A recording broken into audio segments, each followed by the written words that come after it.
வணக்க நண்பர்களே, நம்ம எல்லாருமே ஜப்பானை பற்றி நிறைய கேள்விப்பட்டிருப்போம். உலக வரைபட மேப்பில் ஒரு மூலையில் ஓரமாக தொங்கிக்கிட்டு இருக்கோம். நிறைய குட்டி தீவுகளை தன்னகத்தே உள்ளடக்கிய ஒரு தீவு கூட்டம் தான் ஜப்பான். இந்த ஜப்பானில் வாழ்கிற மக்கள் எல்லாம் புத்திசாலி மக்கள், சுறுசுறுப்பாக இருப்பாங்க.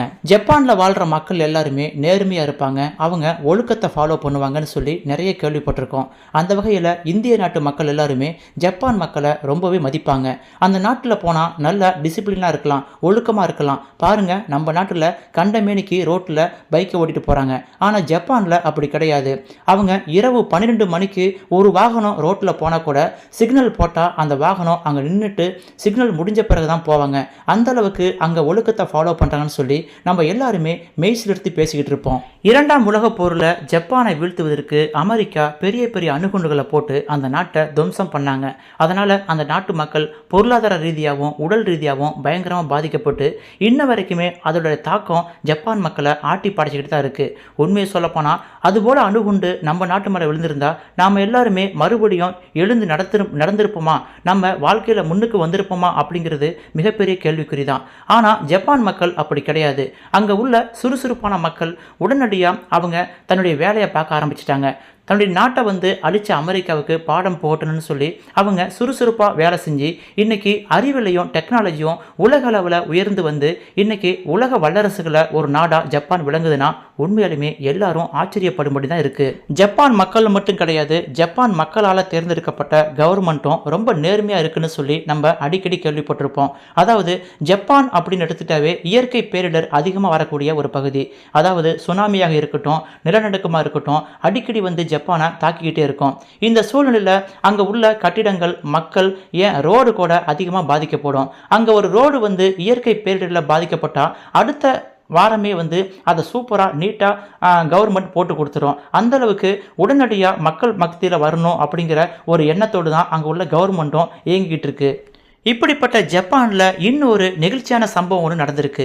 அதாவது ஒரே ஒரு பள்ளி மாணவிக்காக ஒரு ரயில்வே நிர்வாகம் இயங்கிக்கிட்டு இருந்திருக்கு அப்படின்னு சொல்லி ஒரு செய்தி ஒன்று இணையதளத்தில் உலா வந்துச்சு. அந்த செய்தியை படிக்கும் பொழுது உண்மையாலுமே நமக்கு ரொம்ப ஆச்சரியமாகவும் ரொம்பவே நெகிழ்ச்சியாகவும் இருக்குது. அந்த செய்தி தான் இதில் பகிர்ந்துருக்க போகிறோம். கடைசி வரைக்கும் இந்த வீடியோவை ஸ்கிப் பண்ணாமல் கேளுங்க, நீங்களும் நெகிழ்ந்து போயிடுவீங்க. சரி, வாங்க வீடியோக்குள்ளே போகலாம்.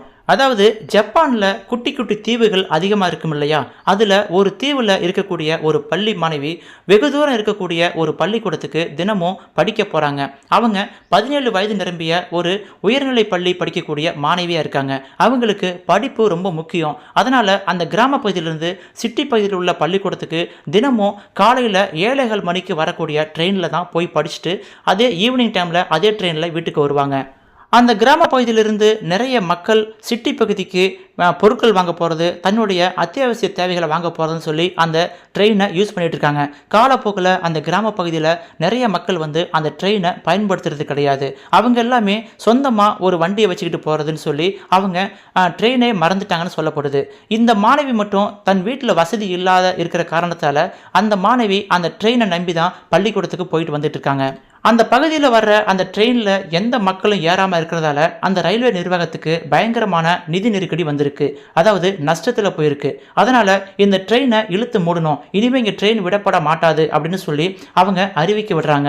இதனால் மற்றவங்க பாதிக்கப்படுறாங்களோ இல்லையோ, அதிகமாக பாதிக்கப்பட போகிறது அந்த மாணவி தான். ஏன்னா எங்கள் வீட்டில் வசதி கிடையாது, எங்களுக்கு சொந்தமாக வண்டி வாங்குறதுக்கு அளவுக்கு வசதி கிடையாது, நான் இந்த ட்ரெயினை தான் நம்பி என் படிப்பை வச்சுருக்கேன், நான் இதில் போனால் மட்டும்தான் படிக்க முடியும்னு சொல்லி அந்த மாணவி அவங்க அப்பா மகிட்ட அழுது புலம்பிருக்காங்க. நான் படிக்கணும், படித்து பெரிய ஆளாகணும், எனக்கு தினமும் நடந்து போய் படிக்கிறது ரொம்ப சிரமமாக இருக்கும், இந்த ட்ரெயினை இழுத்து மூடிட்டாங்கன்னா அதுக்கப்புறம் நான் எப்படி படிக்க முடியும்னு சொல்லி அவங்க புலம்பிருக்காங்க. அந்த பகுதியிலிருந்து ஒரு சில பயணிகள் மட்டுமே அந்த ட்ரெயினில் ஏறுறதை வழக்கமாக வச்சுருக்காங்க. அதனால் ரயில்வே நிர்வாகத்துக்கு ரொம்பவே நஷ்டமாயிருக்கு. பொதுவாக ஜப்பானில் ரயில்வே நிர்வாகத்தை தனியார் நிறுவனம் தான் நடத்திக்கிட்டு வராங்க. அந்த சூழ்நிலையில் எந்த ஒரு தனியார் நிறுவனமும் நஷ்டத்துக்கு ஒரு ட்ரெயினை இயக்கணும்னு சொல்லி அவங்க நினைக்க மாட்டாங்க. ஆனால் இங்கே ஒரு கோரிக்கை வைக்கிறாங்க. எங்கள் பள்ளிக்கூடத்தில் படிக்கிற பசங்க ஒரு சில பேர் அங்கிருந்து வராங்க, அவங்களுக்காக அந்த ட்ரெயினை கொஞ்ச காலத்துக்கு இயக்குங்கன்னு சொல்லி ஒரு கோரிக்கை மனு வருது. அந்த மனுவை பார்த்துட்டு அந்த தனியார் நிறுவனம் ஒரு முடிவு பண்ணுறாங்க. சரி, இந்த பள்ளிக்கூடத்து மாணவி ஒரு சில பேர் இங்கிருந்து வெகு தூரம் போயிட்டு பள்ளிக்கூடம் படிக்கிறாங்க, அவங்களுக்காகவாவது கொஞ்ச காலத்துக்கு இந்த ட்ரெயினை இயக்கலான்னு சொல்லி முடிவுக்கு வராங்க. அந்த 17 வயது மாணவி கூட படிக்கிற மற்ற பசங்கள்லாம் சீக்கிரமாக தன்னுடைய படிப்பை முடிச்சிடுறாங்க. ஆனால் இந்த பெண்ணுக்கு மட்டும் இன்னும் ஒரு வருஷம் வருஷம் படிக்க வேண்டிய படிப்பு பாக்கி இருக்கு. அந்த ஒரு வருஷத்துக்கும் இந்த ஒரே ஒரு மாணவிக்காக நாங்க எப்படி ட்ரெயினை இயக்க முடியும் அப்படின்னு சொல்லி ரயில்வே நிர்வாகம் ரொம்பவே சங்கடப்படுறாங்க. ஏன்னா இதுக்கு முன்னாடி ஒரு 10-15 பசங்க டெய்லியும் பள்ளிக்கூடம் போனாங்க. இப்போ அவங்க எல்லாம் படிப்பு முடிச்சிட்டாங்க. ஒரே ஒரு மாணவி மட்டும்தான் வந்துகிட்டு இருக்காங்க. பொதுமக்கள்னு பார்த்தீங்கன்னா ஒரு சில பேர் தான் ஏறுறாங்க.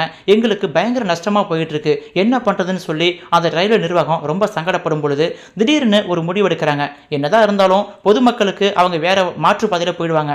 ஆனால் இந்த மாணவிக்காகவாவது இந்த ட்ரெயினை இன்னும் ஒரு வருஷத்துக்கு இயக்கணும்னு சொல்லி, அதாவது 2015 2016 வரைக்கும் அந்த ட்ரெயினை இயக்கணும்னு சொல்லி முடிவு பண்ணுறாங்க. ஏன்னா ஒரு பள்ளிக்கூடத்து மாணவி படிப்பு அது பாதிக்கப்படுதுங்கும் போது அந்த படிப்பை ஸ்பாயில் பண்ணிட்டு நம்ம ரயில்வே நிர்வாகம் போனால் நமக்கு சங்கடமாக இருக்கும். அதனால் இன்னும் ஒரு வருஷம் எப்படியாவது பல்ல கடிச்சிக்கிட்டு அந்த மாணவிக்காகவது அந்த ட்ரெயினை இயக்கணும்னு சொல்லி கிட்டத்தட்ட ஒரே ஒரு மாணவிக்காக ஒரு வருஷமாக அந்த ரயில்வே நிர்வாகம் அந்த ட்ரெயினை இயக்கியிருக்காங்க. இதனால் அந்த ரயில்வே நிர்வாகத்துக்கு பயங்கர நஷ்டம் வந்தாலும் அந்த மாணவி படிப்பு பாதிக்கக்கூடாது அப்படிங்கிற நோக்கத்தால தான் அவங்க இதை செஞ்சிருக்காங்கன்னு சொல்லி செய்தி ஒன்று இணையதளத்தில் வந்திருக்கு.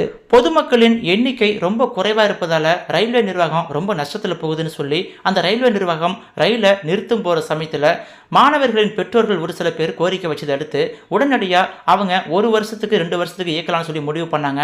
ஆனால் ஒரே ஒரு மாணவி மட்டும் இன்னும் பள்ளி படிப்பு முடியல, இன்னும் ஒரு வருஷம் கண்டினியூ பண்ண வேண்டியிருக்குன்னு சொல்லி முடிவெடுத்து மேற்கொண்டு ஒரு வருஷம் நீட்டிக்க விட்டுருக்காங்க. அதன் அடிப்படையில் அந்த ஒரே ஒரு பள்ளி மாணவிக்கு 2 முறை, அதாவது காலையில் ஸ்கூலுக்கு கொண்டு போய் விடுறது, ஈவினிங் பள்ளிக்கூடம் முடியும் போது அந்த ரயிலை இயக்கிறதுன்னு சொல்லி ஒரு நாளைக்கு 2 முறை ஒரே ஒரு பெண்ணுக்காக ரயிலை இயக்கிய சம்பவம் ரொம்பவே நிகழ்ச்சி ஏற்படுத்தியிருக்கு. சரியா அந்த பள்ளிக்கூடத்து மாணவி தன்னுடைய படிப்பை முடிக்கும் பொழுது அந்த ரயில்வே நிர்வாகமும் தன்னுடைய பயணத்தை நிறுத்திடுச்சு. உண்மையாலுமே இது சொல்ல போனால் ரொம்ப நிகழ்ச்சியாக தான் இருக்குது. ஏன்னா நம்ம ஊரில் எடுத்துக்கிட்டிங்கன்னா இப்போது மெட்ரோ ட்ரெயின் கொண்டு வரேன்னாங்க. அதாவது திருச்சி, கோயம்புத்தூர், மதுரை போன்ற பெருநகரங்களுக்கு மெட்ரோ ட்ரெயின் வேணும்னு சொல்லி நம்ம கோரிக்கை பண்ணி வச்சோம். ஆனால் அங்கே பாப்புலேஷன் அதிகமாக இல்லை. ரயில்வே நிர்வாகம் அங்கே இயக்கினா கண்டிப்பாக நஷ்டத்தெல்லாம் ஓடும், மக்கள் அதிகமாக இருந்தால் மட்டும்தான் அங்கே இயக்க முடியும்னு சொல்லி மக்களின் கூட்டத்துக்காகவே இயக்க முடியும்னு சொல்லி புறக்கணிச்சிட்டாங்க. அந்த வகையில் பார்த்தீங்கன்னா நம்ம நாடு எவ்வளோ மோசமான பாதையில் போயிட்டு இருக்கு. ஆனால் ஜப்பானில் பார்த்தீங்கன்னா ஒரே ஒரு பள்ளி மாணவி அந்த பெண்ணோட படிப்பு கிடக்கூடாதுன்னு சொல்லி ஒரு வருஷமாக நஷ்டத்தில் இயக்கினதை பார்த்தீங்கன்னா ஜப்பான் நாட்டு அரசும் ஜப்பான் நாட்டு மக்களும் எவ்வளவு புனிதமானவங்கன்னு சொல்லி நமக்கு நல்லாவே தெரியுது. இணையதளத்தில் இந்த செய்தி வைரலாக பகிரப்பட்டு ஜப்பான் நாட்டு மக்களையும் ஜப்பான் நாட்டு அரசையும் ரொம்பவே வெகுவாக பாராட்டிட்டு வராங்க. இந்த செய்தியை பற்றி நீங்க என்ன நினைக்கிறீங்கன்னு சொல்லி உங்கள் கருத்துக்களை மறக்காம கமெண்டில் பதிவிடுங்க. இந்த வீடியோ பிடிச்சிருந்தா இந்த வீடியோவுக்கு ஒரு லைக் கொடுங்க. இந்த வீடியோவை உங்க நண்பர்களும் ஷேர் பண்ணுங்க. மீண்டும் இது போன்ற சுவாரஸ்யமான செய்தியோடு அடுத்தடுத்த வீடியோவில் தொடர்ந்து மீட் பண்ணலாம். நீங்க இன்னும் நம்ம சேனலை சப்ஸ்கிரைப் பண்ணலாம், மறக்காம நம்ம சேனலை சப்ஸ்கிரைப் பண்ணிக்கொண்டு ஆதரவை தாருங்கள். மீண்டும் அடுத்த வீடியோவில் சந்திக்கலாம். தேங்க்யூ ஃபார் வாட்சிங். சுவாரஸ்யமான உண்மை சம்பவங்களையும் நெகிழ்ச்சியான சம்பவங்களையும் உடனுக்குடன் தெரிந்து கொள்ள நமது சமூக திரை சேனலை சப்ஸ்கிரைப் பண்ணிக்கொண்டு ஆதரவு தாருங்கள்.